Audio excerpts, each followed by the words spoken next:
Hey there, Patriots. This is True Outlaw Patriot coming at you with another one. The article that I'm going to read to you guys was put out about 2 hours ago by Homeward Now, and the story is by Miss or Mrs. Sally Reed. And it's about an Indiana couple whose child was taken from them, okay, by the state, because they are very religious people, and they would not give in to the leftist ideology of referring to their child by their preferred pronouns, or supposedly to accept the fact that that child says that he now wants to become a she. Now, from what I take at the story, this has been going on for a while, but now the parents are looking to get the Supreme Court involved. Okay, and in my opinion, rightly so, they should. But before I continue, I want to thank all my subscribers here on YouTube and on Rumble. So don't forget to comment, like, share, subscribe, and pass it around. Also, if you can help support the channel, there's a link in my description to my Cash App and PayPal, and to my merch store, TrueOutlawPatriot.com. So with that being said, yesterday's video that I put out about what's going on in Canada and in Utah, I have to admit, I'm kind of disappointed, because when it comes to certain stories and certain content that I put out, I just have to say the truth. The amount of impressions don't add up to other content that I put out. Okay, just that one story alone. That one video, I should say, alone, that I put out yesterday was only pushed out about 45 times. Okay, and I only got about 14, 15 views on it. And I know what's going on, and I've been noticing a pattern, okay, on YouTube, and I'm not going to be afraid to say it, because it's the truth. And if I'm wrong, I want YouTube to prove me wrong. But it seems whenever I make these videos about children, about the abuse, about this whole transgender movement, about how parents are fighting back, and how people want normalcy back in their families, and how parents are fighting for the parental rights, it just seems as if the powers that be, I don't know if anybody's under the gun, or the fact that there's something more nefarious going on where these stories are not pushed out.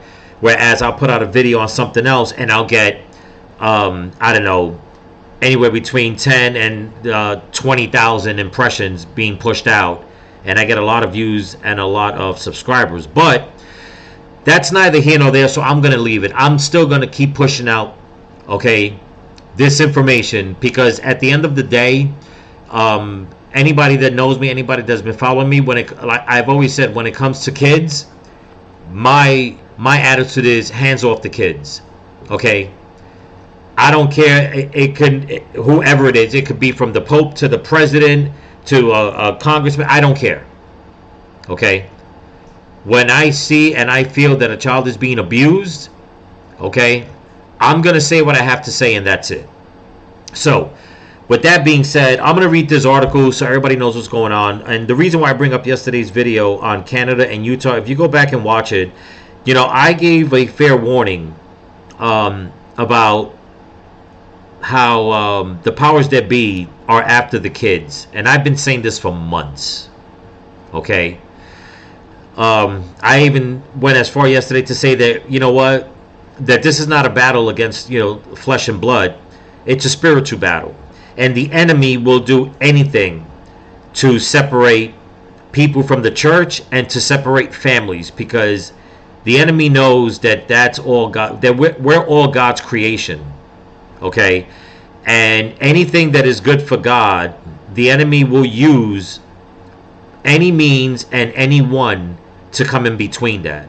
And in this case, it is child services in the state of Indiana, and elected officials, whoever it is, I mean, they're all in on it, okay? And I think it's disgusting.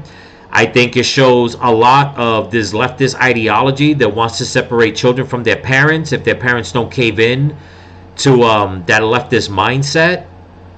And they keep saying that they're doing it because it's the parents that are going to cause problems for the kids, when we were fine up into X amount of years ago, into this whole transgender movement, has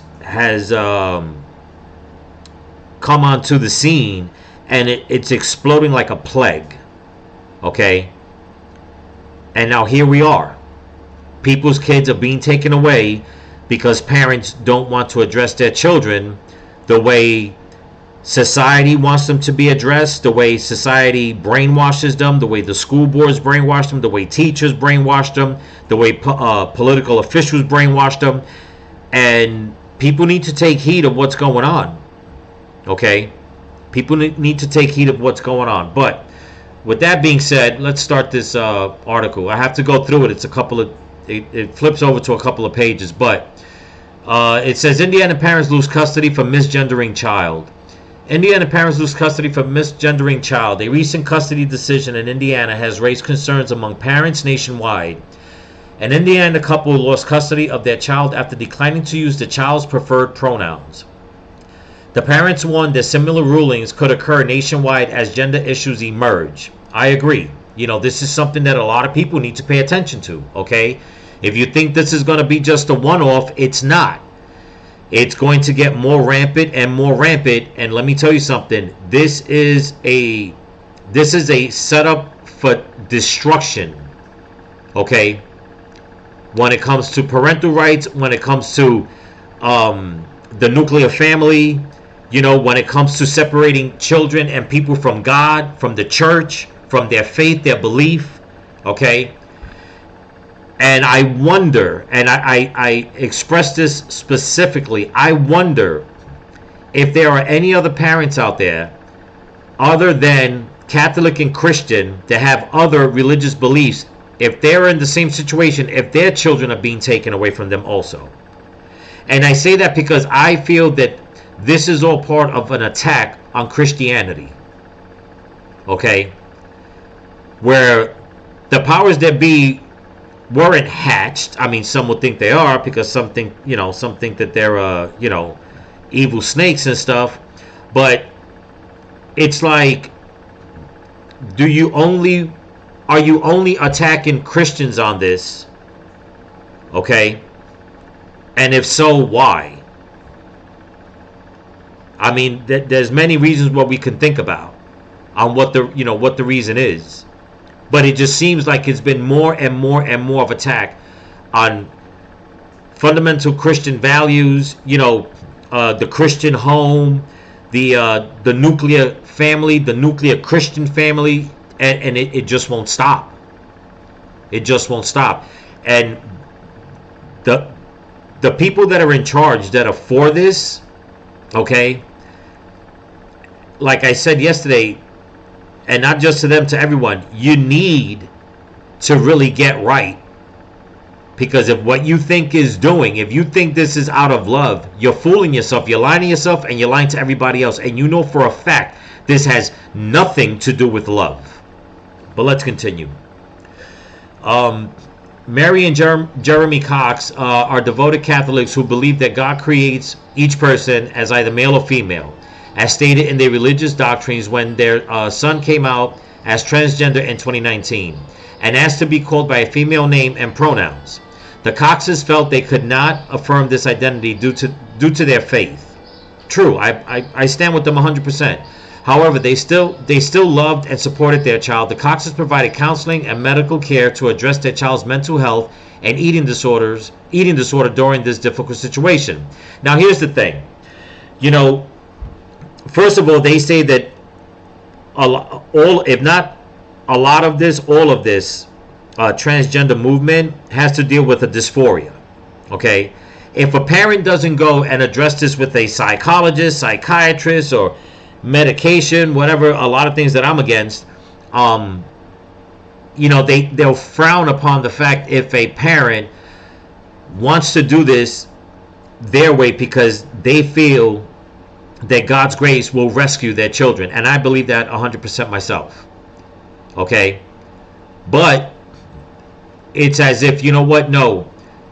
Even if the parents are saying, well, we'll go to family therapy, we'll go to child therapy or counseling or whatever the case is, that's still not good enough. It's almost as if, yeah, you can do all that, but you still have to cave in and cater to the child until everything is worked out. But the thing about it is, if you only half-ass it and say, okay, we're going to go to counseling, but I'm still going to refer to this child like that, that's not helping. All you're doing, like I said, is half-assing the situation. That's all you're doing. Okay?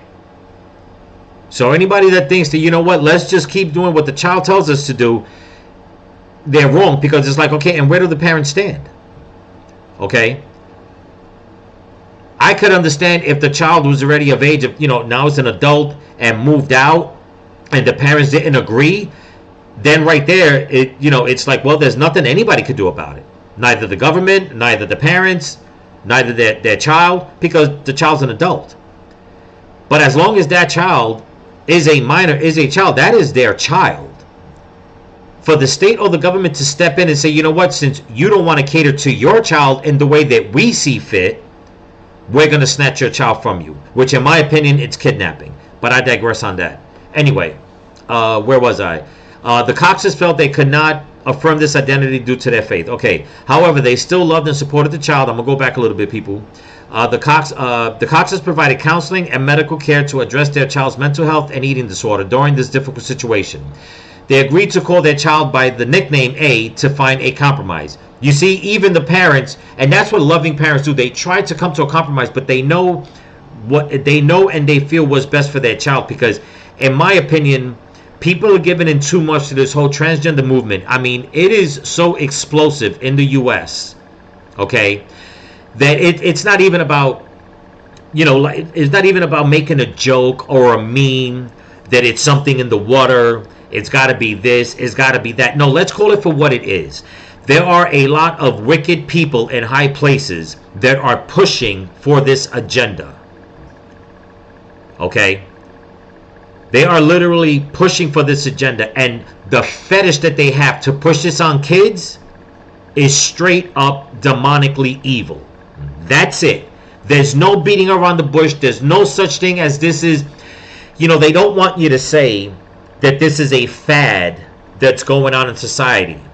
No, it's not a fad, people. Wearing a certain color on Labor Day or Memorial Day or Christmas or a birthday or a wedding or on Wednesday, that's a fad. Okay? When it comes to children's mental health, and forget about their mental health, forget about all that. When it comes to children and adults, people in general, when it comes to their souls, okay, being saved, this is not a fad. This is straight up what's right is right and what's wrong is wrong. But let's continue. It says the background, a child's gender identity and parental objections. It says the Coxes are a Catholic couple from Indiana with firmly held religious beliefs regarding gender and sexuality. In 2019, their son informed them that he identified as a girl, contradicting the sex he was assigned at birth. And that's another thing. Right here, to come out and say contradicting the sex he was assigned at birth. No, you're not assigned a sex at birth. You are what you are when you were born. You're either a boy or a girl. That's it. A man or a woman, a male or a female. It's not what you're assigned. It's what the doctor sees when the baby comes out and says, that's a penis, that's a boy. That's a vagina, that's a girl. That's it. If by the chance they have both, that's a whole other topic. Let's just leave it at that. But anyway. However, the Coxes believe that God created humans, oh boy, as either male or female. That right there in itself again. However, the Coxes believed. No, it's not that the Coxes believed, okay, that God created humans as either male or female. It's exactly what God did. Whether the Coxes believed it or not, or whether they believe it now, or anybody else besides them believe it or not, or even their son believes it, no, that's what God did. God made him a boy before he came out of his mother's womb. That's it. So they could not refer to their child using pronouns and the name that did not match his biological sex. Let's go. The Coxes also worried their son was struggling with mental health issues and an eating disorder. They arranged therapeutic care and medical appointments to address these concerns. During this time, the Coxes discussed their faith and beliefs about gender with their son, hoping to find a compromise. Okay, let's move on. I cannot stand this flag. State interference in parental rights. Despite finding no evidence of abuse or neglect, Indiana cited the disagreement over gender identity as a reason to keep the child from his parents. Really? Okay, I always thought that, the state took your child when you, literally abused the crap out that poor child. But now it's not even that. Now it's at the point, if you just don't agree with your child, that's a basis for the state to come in and take your child. Because that's basically what it is. Okay? Just because the parents didn't agree with what the child was saying, that's it, folks. That's where it's at in Indiana. You didn't agree with your child that your child was Superman today, or a freaking choo-choo train, or the boy that wants to be a girl, or vice versa. That's it. Well, you know what? We're going to take him because you just didn't agree with your child. Well, excuse the hell out of me. And this sets up a very dangerous precedence, people. Let me tell you something. Now it will be about affirming your child's idea. Okay? Their fantasy. Whatever the case is. And after this, it will get less and less and less for the state to find it right to come into your door, into your home, and take your child. Mark my words. But let's continue. The state claimed this contributed to the teen's eating disorder, though his condition worsened after being removed from his parents' care. Well, what do you think about that? Really? I wonder why. Maybe if they would have said, you know what, maybe the child, like a lot of good doctors and psychiatrists and psychologists say out there, there's a lot of underlying things. What your child is being taught and what your child believes are two different things. Okay? What they're going through is not exactly what we're being told. So that child needs to have an evaluation, but they don't want that. The powers that be don't want your child to be evaluated. They, like I said yesterday, they just want your child's mind, soul, and body. That's what they want. This is evil and it's wicked. That's it. After nearly 2 years separated from their child, the Coxes asked the Supreme Court to intervene. They fear Indiana may remove their other children and that similar interferences could threaten parental rights nationwide. And they're absolutely right on that. They're absolutely right on that. Because if they feel right now, okay, the powers that be, if they feel this is a big thing, if this is just a big thing that a parent or a guardian cannot agree with this child, with how this child feels, any little thing after that, okay, they will deem the right to come in and take your children. Well, let's continue. Arguments from child welfare agencies. Child welfare agencies aim to protect the best interests of children. In cases involving disagreements, here you go, that's the key word, disagreements, over a child's gender identity. But that's the key word, people, right here, disagreements. Okay? I was told that I was talking to somebody, another content creator on a different platform, and they were telling me of a story that they're trying to suppress. Some school put, I believe he said, 3 or 4 litter boxes in the bathroom. Litter boxes, people. And what kills me is this. Whoever's in charge of the school that did that, number one, you're sick in the head. Okay? Plain and simple. Number two, that is so wrong on so many damn levels. For an adult, okay,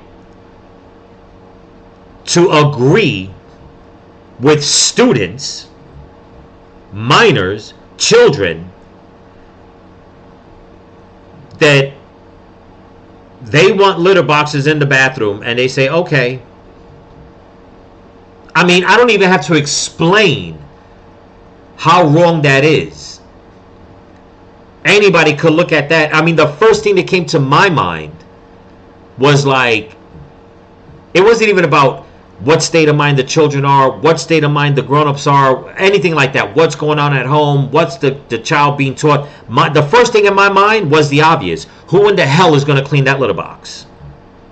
So I'll just leave that at that. But anyway, agencies may argue that affirming the child's identity is necessary for their well-being. Agencies may argue that let me get back to that. I'm getting ahead of myself. Agencies may argue that affirming the child's identity is necessary for their well-being. Agencies may argue that affirming a child's chosen gender identity is critical for their mental and emotional health. Really? Okay, but they just finished saying that even though they took the Cox's child away, the child is doing worse. Doesn't matter in which way, the child is doing worse. But let's continue.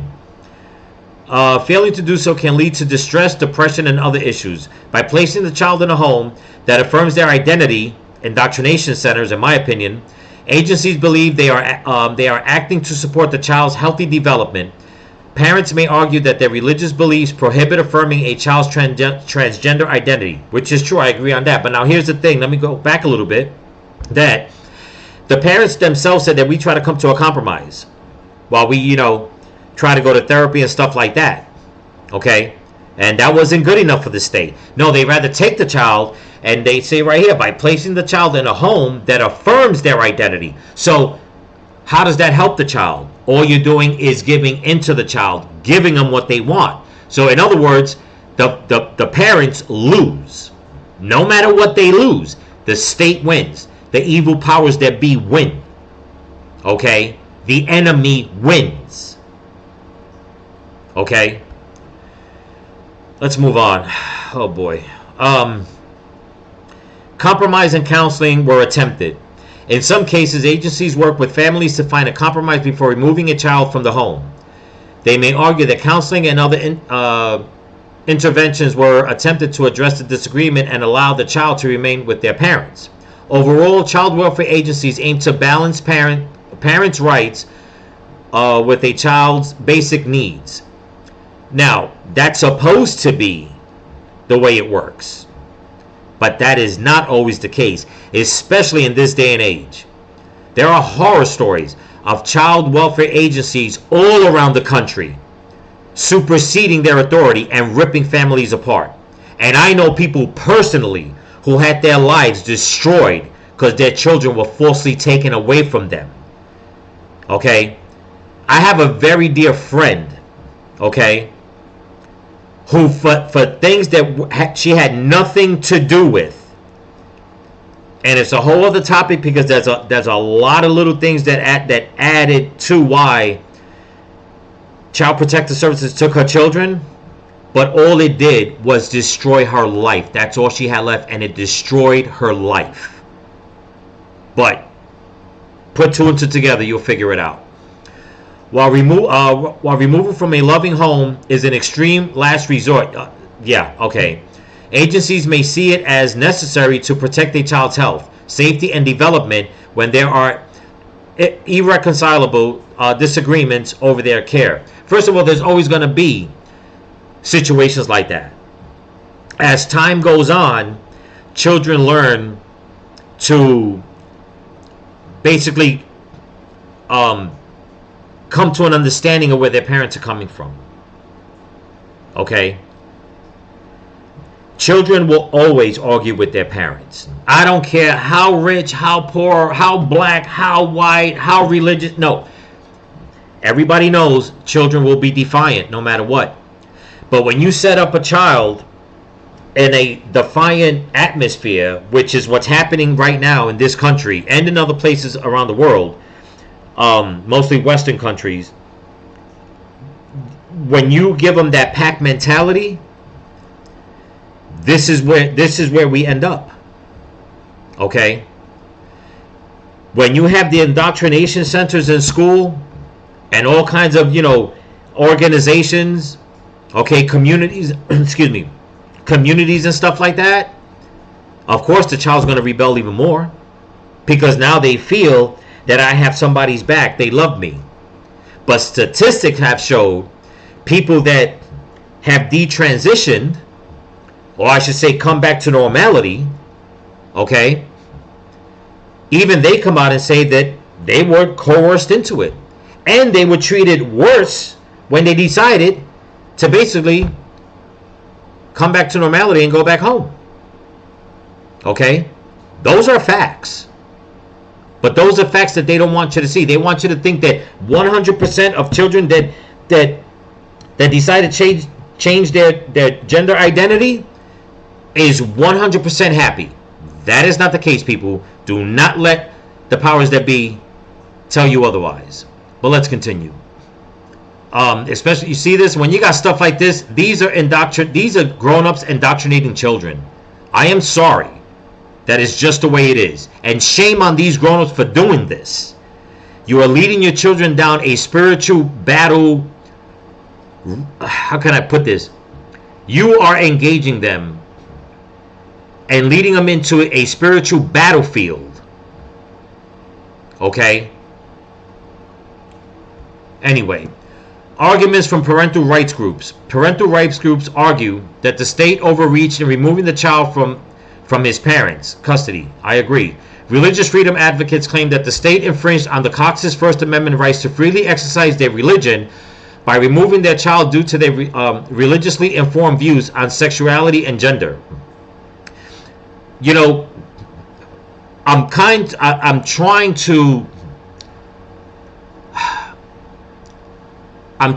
listen to the person that wrote this article, but it's almost as if they're throwing little digs here and there.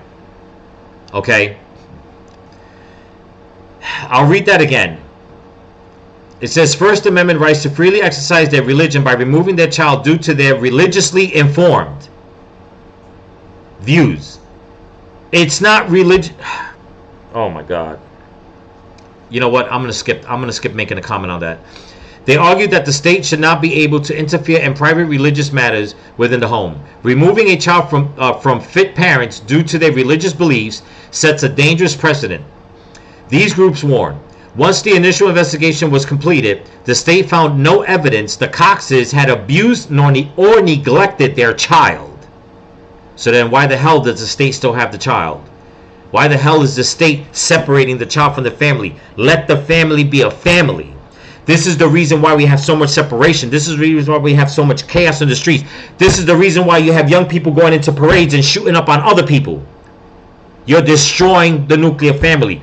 You're removing the children from their parents. You are trying to destroy God's creation. You are taking away people, and especially children, from the belief in God. Okay? Well, let's continue.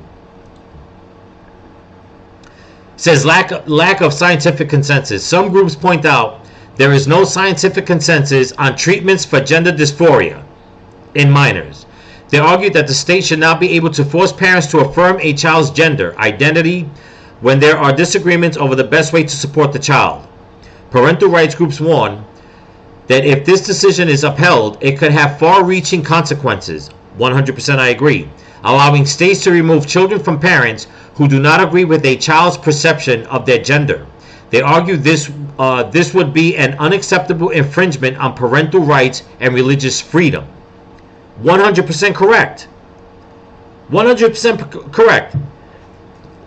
How long before we see like a state like California removing children, okay, by the hundreds, by the thousands?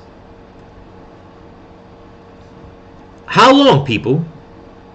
And then it just becomes a domino effect in every blue state. I mean, this is sick.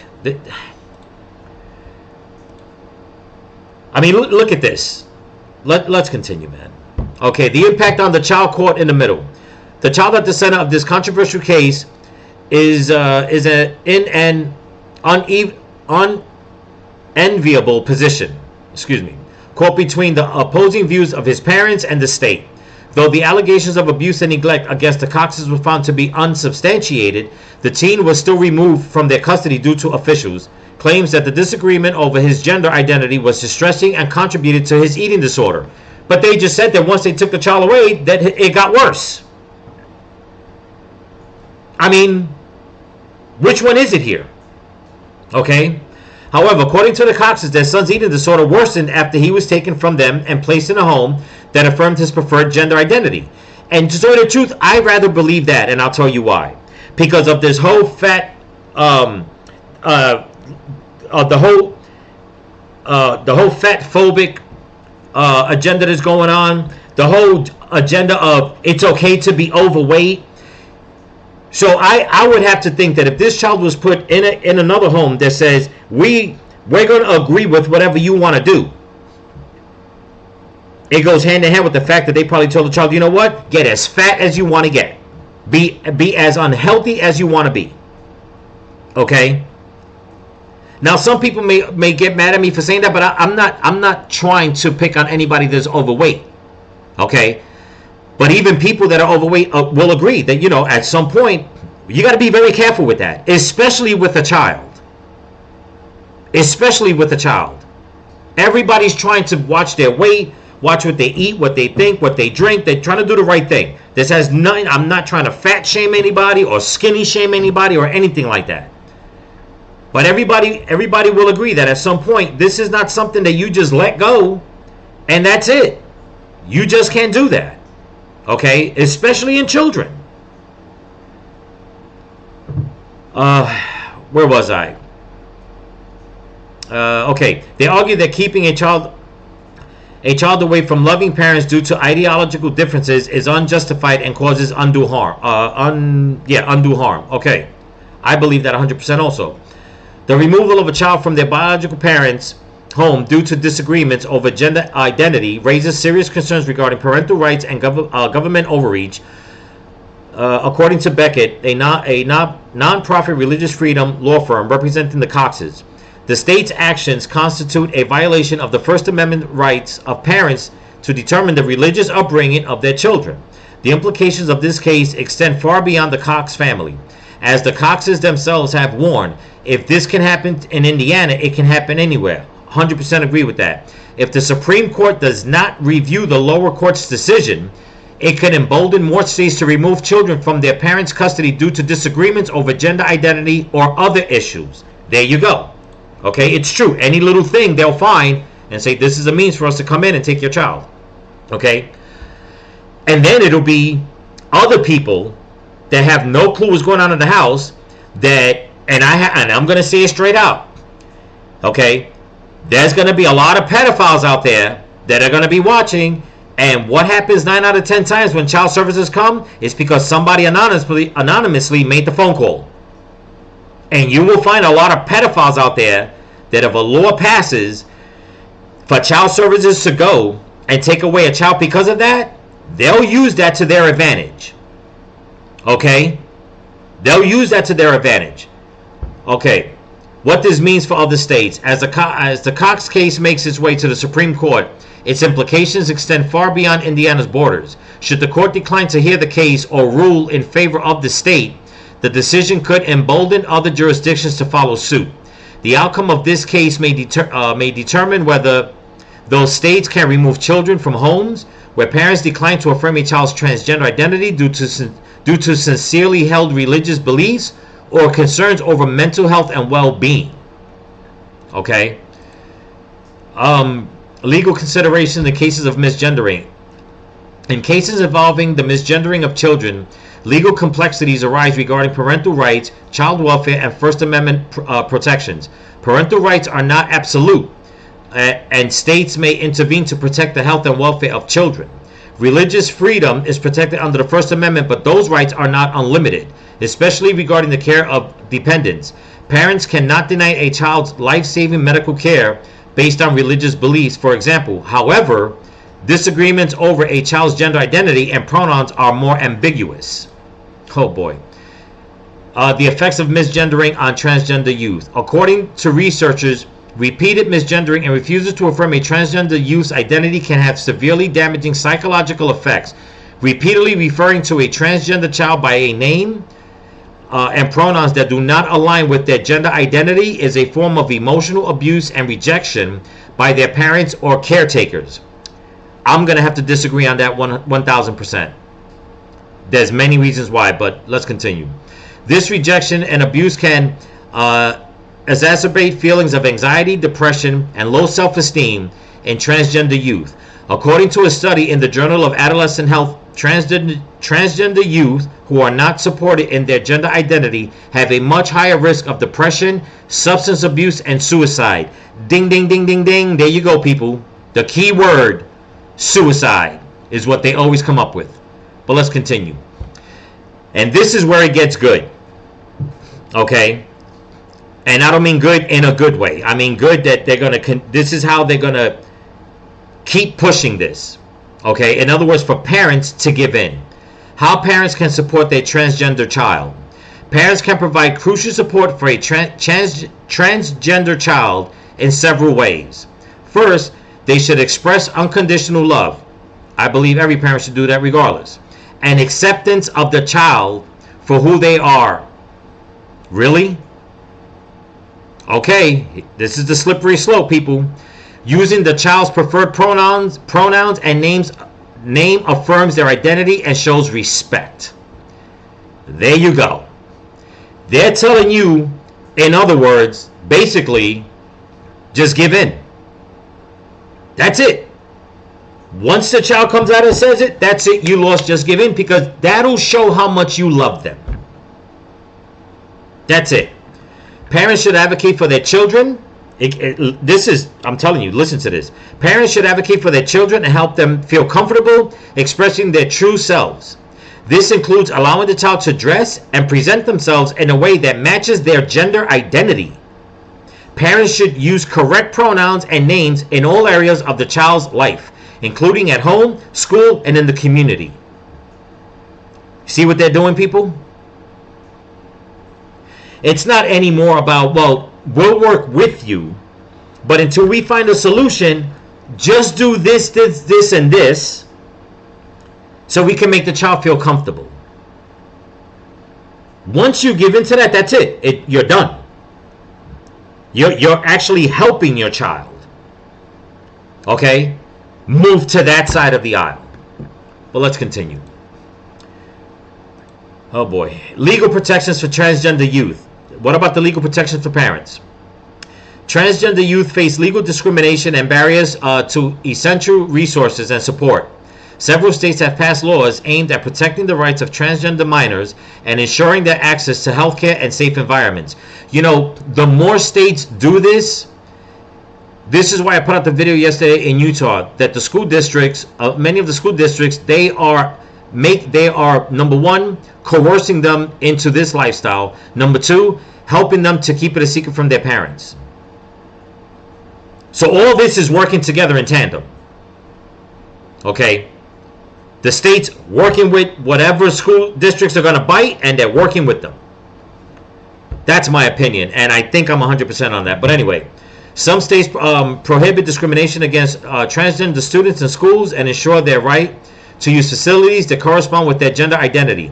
Certain states also prohibit healthcare providers from denying medically necessary treatment to minors based on their gender identity. Now, that I understand, but the first part about the students using the bathrooms, what have we seen so far?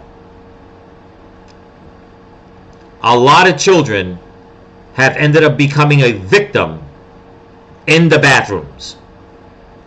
I'll digress on that for now. Seeking professional help for gender dysphoria. For children and adolescents experiencing gender dysphoria, seeking professional mental health evaluation and treatment is critical to support their well-being. Licensed therapists, counselors, and medical professionals trained in gender dysphoria and related issues can provide diagnosis, counseling, and treatment planning for the individual and their family. Here's the problem with that. Almost every single time, we're at what, 99.99% of the time, when the parents go in for stuff like this, that's where it starts with the fear. Better to call your daughter son, or you risk losing a son or daughter. You see what I'm saying? So going to these professionals, medical professionals trained in gender dysphoria, I don't trust that any farther than I can pick anybody up and throw them. I just don't. That's just my opinion. Treatment options for gender dysphoria include individual or family counseling, support groups, puberty suppression for adolescents. There you go. So puberty blockers, of course, just give them drugs to help them keep moving, to the other side, and hormone therapy for older teens and adults. Mental health professionals work with individuals to determine the appropriate course of treatment based on the severity of symptoms, other mental health conditions, family and social situations, and personal goals. In other words, just give your kids up, because we are going to put lipstick on this pig, okay? And you're going to lose in the end no matter what. They're going to lose. Plain and simple. This is where parents truly need to put their faith in God, and parents need to start rescuing their children, and parents need to get together and fight back against all this evil wickedness that is happening. Growing up as a kid, we knew who in the neighborhood was gay and who wasn't. Okay? What's happening now, this is not a fad. This is an epidemic, man. This is something where the enemy has a foothold in so many areas in society. And like I keep saying, it's so they can come after your kids. Okay? The Bible says it. Do not harm these babies. Okay? So any parent out there that think you're doing your child a favor by going along with this, I understand you love them, but you need to hold on strong to what God says, because in the end, no matter how much you say you love your child, God's gonna judge everyone on this. Okay? That's my opinion. This is how I feel. But anyway, that's what I got for you. Don't forget to comment, like, share, subscribe, give it a thumbs up, pass it around. Please, people, talk to the teens, talk to the youth, okay? I know times are really crazy right now in society, but you have to make time. And you got to find out where your kids are going. You got to find out who they're hanging out with. You got to find out who their teachers are. You got to find out what secret little groups in school are going on. Okay? The harder they try to hold back, the harder you got to push in. This is not about, respect their privacy. No. No. Because you start... now, I'm not saying you shouldn't respect their privacy, but I'm saying up until a certain point, you have to know, wait a minute, what privacy am I actually respecting here? Because there's a fine line, okay, between that. And all it takes is for your child to go on the other side of that line, and that's it. You can lose them for a long time, or you can lose them forever. But anyways, stay vigilant, keep praying for each other, keep praying for the children in this country. Peace.